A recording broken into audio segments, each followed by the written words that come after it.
Tama naman yun na paluin ng bata minsan kung ito'y hindi na nakikinig sa saway doon sa mali niyang ginagawa. Kasi pagmamahal yun sa bata.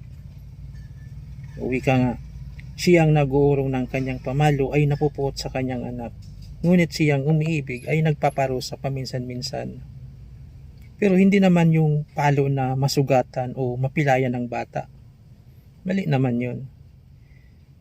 May ibang magulang ngayon na kahit paulit-ulit ng mali ang ginagawa ng bata ay hindi pa rin pinapalo. O ibig sabihin, hindi mo mahal ang anak mo. Paglaki niyan, malaking problema yan. Tutubuan ng sungay. Yung sa eskwelahan naman, pagkakalam ko, bawal na yata paluin ang bata ng teacher ngayon.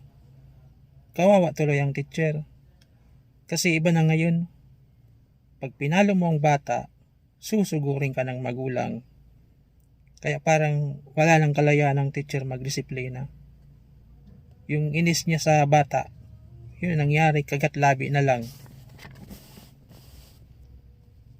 Noong araw, namamalo ang mga teacher noon.